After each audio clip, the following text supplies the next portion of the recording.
Hello and welcome to everyone joining us from around the globe. Thank you for being part of day 2 of our special series, TED Connects. This week, we're bringing you interviews from some of the world's greatest minds to offer tools for us to navigate through and thrive in these really uncertain times. I'm Whitney Pennington Rogers, TED's Current Affairs Curator, and I'll be one of your hosts for today's event. Yesterday, we kicked off this series with an interview from acclaimed psychologist Susan David, who offered us some tips on how to really be our best selves in these trying times. And we're going to switch gears a little bit today from thinking about our own personal mental health to the state of our global public health systems. Thank you. I guess we have a pretty exciting guest to introduce. On the other side of the country, let's bring in Bill Gates. Bill, they say the better known people are, the less you have to intro them. So it's great to have you here. How are you doing? Well, I think this is an unprecedented, really disconcerting time for everyone, with things being shut down, not knowing exactly how long it's going to last, worrying about the health of all the people we care about. I'm lucky that I get to connect up with video conferencing using Teams a lot, so the foundation is stepping up, and there's a lot of great people trying to help with this crisis. But it's scary for everyone. Are you basically stuck at home like many of us watching? Yeah, almost all my meetings are using Teams now. I'm getting used to that. I've gone days without seeing any co-workers. Let's start here, Bill. 5 years ago, you stood on the TED stage and you gave this chilling warning that the world was in danger at some point of a major pandemic. People watching that talk now, the hair stands up on the back of their neck. It is exactly what we're living through. What happened? Did people listen to that warning at all? Basically, no.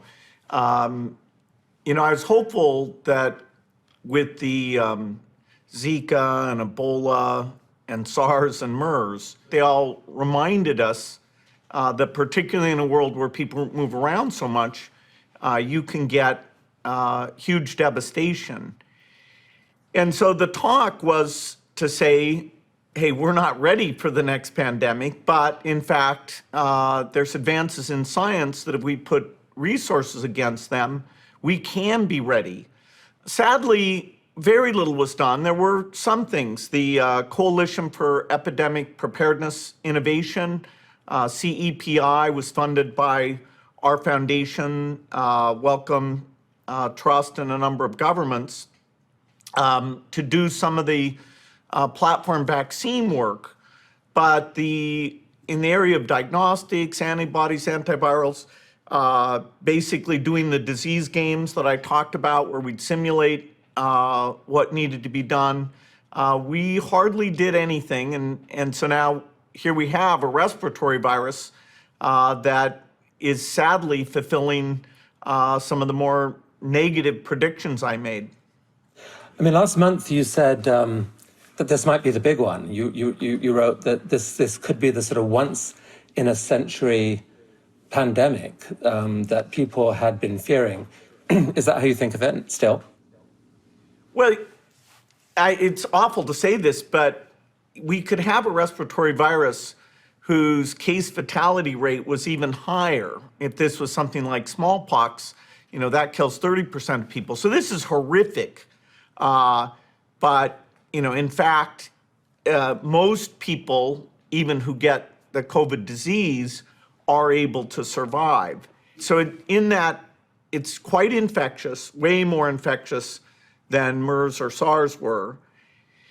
It's not as fatal as they were, and yet the disruption we're seeing in order to knock it down is really completely unprecedented. So this is it's going global.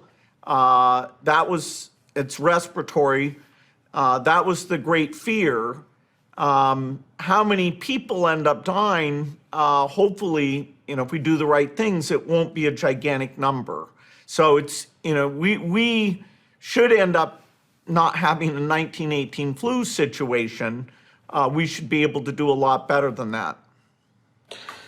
And that's because of actions that we would take. I mean, left without the right actions, the prospects are pretty deadly. I mean, if we knew what we knew in 1919, this thing could take out many tens of millions of people around the world. Because, like you said, is the key thing here that it's got this sort of strange combination of being certainly more dangerous than flu, not as dangerous as something like Ebola or SARS, but more dangerous than flu by a factor, but infectious, and also infectious before symptoms have started. Is that part of why it's been really hard to respond to?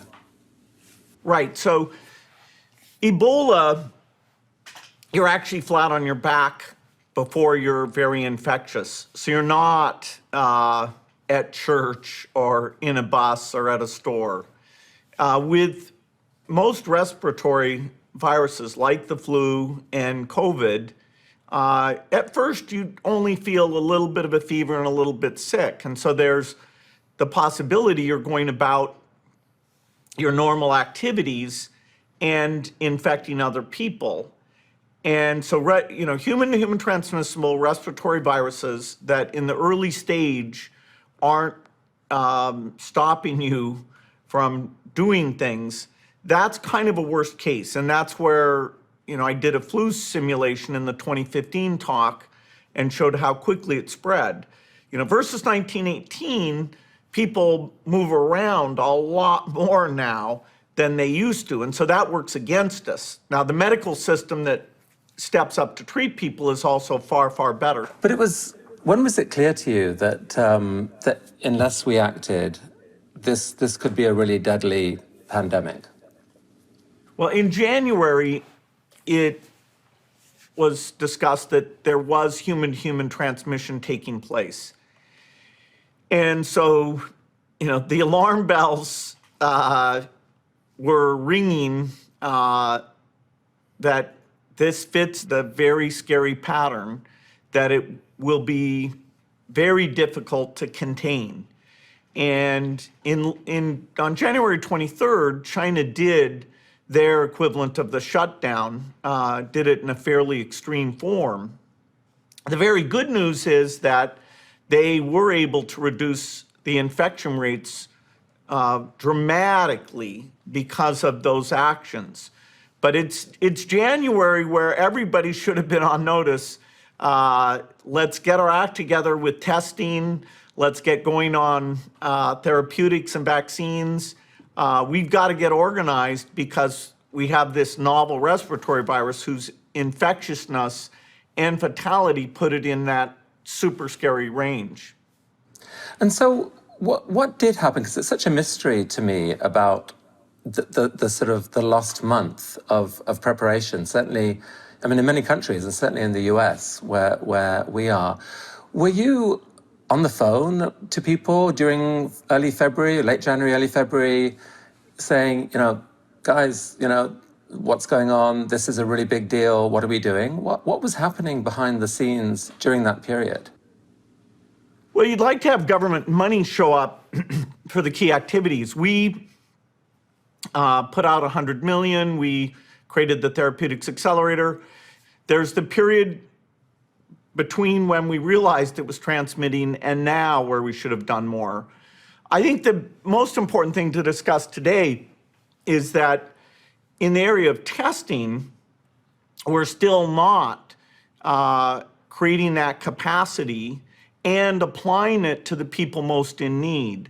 And so we have health workers who are symptomatic who can't get a test, and so they don't know should they go in and not go in. And yet we have lots of tests being given to people who aren't symptomatic. And so the testing thing, to me, it's got to be organized, it's got to be prioritized. That is super, super urgent. The second thing is the isolation that, various parts, just focusing on the US, some parts are doing that in a fairly strong way and other parts not yet. And, it's very hard to do. It's tough on people. It's disastrous for the economy. But the sooner you do it in a tough way, the sooner you can undo it and go back to normal. So we'll come to the isolation part in a minute, but just sticking with the testing thing, I'm just so confused as to why, with more than a month's notice, I mean, there are so many smart epidemiologists in the US, for example. You plug numbers about infectiousness and fatality into any simulation, and you see that if you don't do anything, millions of people will die. And there's a month. So what's your explanation for what do you think happened here as to why there was almost no test? A month later, there was no viable test in the US. Was this just government complexity, too many chefs in the kitchen? What on earth happened here? Well, we certainly didn't take advantage of the month of February. The good news is that the actual process, the PCR machines, we have a lot in the United States. And so there's models like South Korea who took advantage of February, built up the testing capacity, and they were able to contact trace, and their infections have gone down even without the type of shutdown that, because we're late, we're having to do.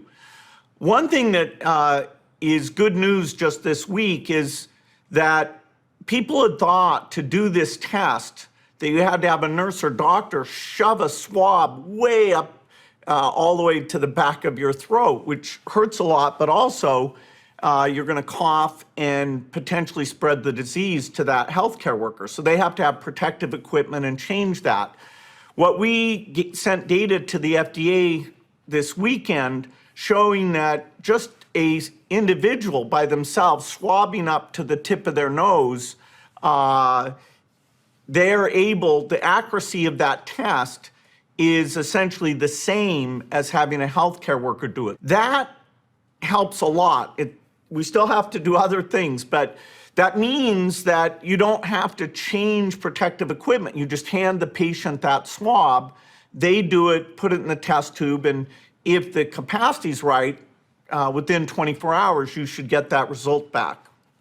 So how do you see that playing out? Are there people going to massively scale those tests, and how will ordinary citizens be able to get hold of them? Does it still have to be actually kind of prescribed by a doctor at some point, or at some point will you be able to just order them off Amazon or something? And well, it's pretty chaotic today because the government hasn't stepped in to make sure that the testing capacity is both increased and it's used for the right cases.